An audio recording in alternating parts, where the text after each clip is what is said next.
Hello दोस्तों, स्वागत है आपका हमारे अपने यूट्यूब चैनल पे।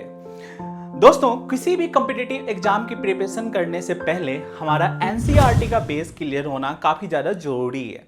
यदि हमें एनसीईआरटी की एक एक लाइन दिमाग में रहेगी तो हम बड़े से बड़े बुक भी पढ़ेंगे तो हमें बेसिक्स क्लियर रहेगी तो आसानी से हम समझ सकते हैं।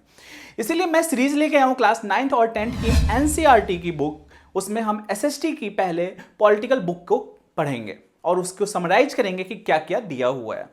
तो इसी में क्लास 9th की जो हमारे पास जो इंपॉर्टेंट चैप्टर है, जो मुझे लगा कि ये इंपॉर्टेंट हो सकता है, उसमें से एक चैप्टर 3rd है जो इलेक्शन सिस्टम को समझाया है कि इंडिया के अंदर इलेक्शन कैसे होते हैं, किस तरह से पार्टी नॉमिनेशन में जाती है, किस तरह से प्रचार करती है, कैसे गवर्नमेंट का फॉर्मेशन होता है, चाहे एमपी का इलेक्शन हो चाहे एमएलए का इलेक्शन हो। ये सारा हम आज के वीडियो में देखेंगे। तो चैप्टर का नाम है इलेक्टोरल पॉलिटिक्स। इसमें पहला टॉपिक है वाई इलेक्शन। वाई इलेक्शन में हमें समझाया है कि election assembly in Haryana, assembly election हुए थे हरियाणा के अंदर, उसको एक एग्जाम्पल के लिए हमें समझाया। हुआ ये कि यहाँ पे एक न्यूज आर्टिकल छपा हुआ है, इस पेज पे आपको दिख रहा होगा। 1987 की इलेक्शन की बात है। 1982 से वहाँ पे कांग्रेस की गवर्नमेंट थी। 1987 में इलेक्शन होता है। जो 1982 में अपोजिशन पार्टी थी, उसके मेन लीडर जो थे चौधरी देवीलाल, उन्होंने एक नया पॉलिटिकल पार्टी बनाया जिसका नाम उन्होंने दिया लोकदल। एक फ्रंट बनाया जितने भी अपोजिशन पार्टी थी उनको जोड़ के, और ये एक मूवमेंट चला रहे थे हरियाणा के अंदर। और इस मूवमेंट में इनका मेन फोकस था कि हमें कांग्रेस को हटाना है। और इन्होंने लोगों से वादा किया कि यदि हम इलेक्शन में जीतेंगे तो जो छोटे किसान हैं, छोटे व्यापारी हैं, उनके ऊपर जो लोन चल रहा है उस लोन को हम खत्म करेंगे। ये इनका मेन फोकस था। हुआ ठीक है, लोग अपने पुराने गवर्नमेंट से बहुत ज़्यादा परेशान थे। तो 1987 का जो इलेक्शन हुआ तो कांग्रेस की हार हुई।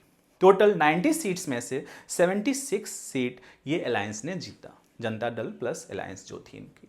उसमें से अकेले जनता दल को 60 सीट्स आई थी।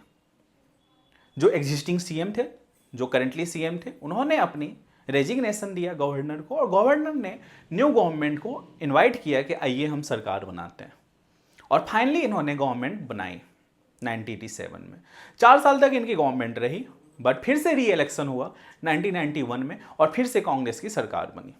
तो ये पूरा एग्जाम्पल फर्स्ट पेज पे आपको दिख रहा होगा, इसमें यही स्टोरी है। तो ये पूरा एग्जाम्पल इसलिए दिया गया कि हमें इंडिया के इलेक्शन सिस्टम के बारे में पता होना चाहिए, जिसके बेसिस पे हमें समझाने की कोशिश किया गया है कि इलेक्शन सिस्टम कैसे होता है। अब अगले चैप्टर पे, अगले पेज पे जब हम आते हैं तो इसमें टॉपिक दिया हुआ है why do we need election. Election की जरूरत क्यों है? तो किसी भी डेमोक्रेटिक कंट्री के लिए इलेक्शन होना काफी ज्यादा जरूरी है।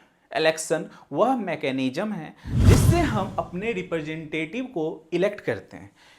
वह रिप्रेजेंटेटिव हमारे लिए, हम ऐसे रिप्रेजेंटेटिव इलेक्ट करते हैं जो हमारे लिए क्या कानून बनाए। ऐसे रिप्रेजेंटेटिव को हम इलेक्ट करते हैं जो हमारे बिहाफ पे मेजर डिसीजन ले हमारे वेलफेयर के लिए। और हम ऐसे कैंडिडेट को इलेक्ट करते हैं जो पार्टी की पॉलिसी को अच्छे तरीके से लागू कर सके। आपको अगला टॉपिक देख रहा है कि what makes an election democratic. ऐसी क्या चीजें हैं जो इलेक्शन को डेमोक्रेटिक बना सकता है? तो सबसे पहली चीजें हमें ये याद रखनी है कि इलेक्शन में जो भी पर्सन वोट देता है, 1 पर्सन 1 वोट 1 वैल्यू, हर एक पर्सन की वोट की कीमत एक ही होनी चाहिए, पहली कंडीशन।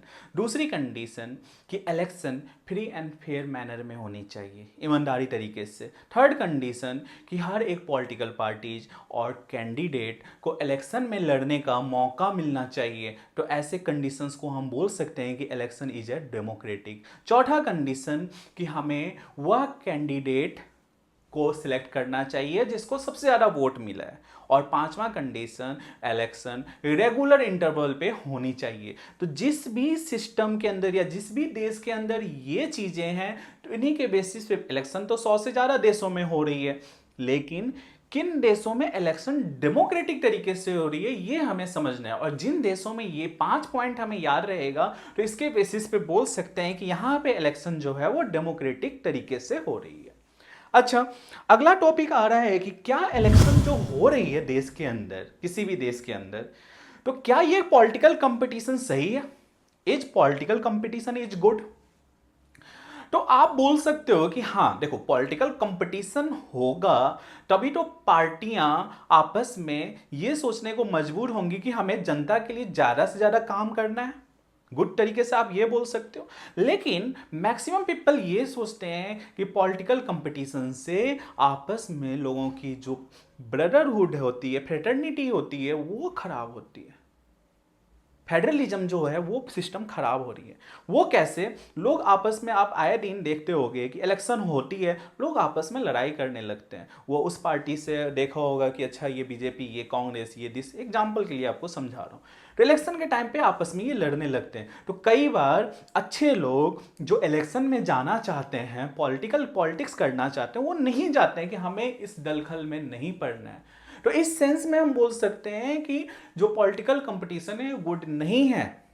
लेकिन अच्छे सेंस में हम ये बोल सकते हैं कि पॉलिटिकल कंपटीशन अच्छा इसलिए है क्योंकि कई बार पॉलिटिकल पार्टी जो है उनको पता है कि लोगों के पास 5 साल के बाद ऑप्शन होगी कि वो हमें हटा सकते हैं। तो यदि हम अच्छा काम करेंगे तो वो हमें नहीं हटाएंगे। इसीलिए ये कंपटीशन गुड तरीके से भी हो सकती है कि हमें 5 साल जम के मेहनत करना है ताकि अगली बार जब हम आए तो हमें फिर से लोग इलेक्ट करें। तो इस सेंस में पॉलिटिकल कंपटीशन अच्छा है।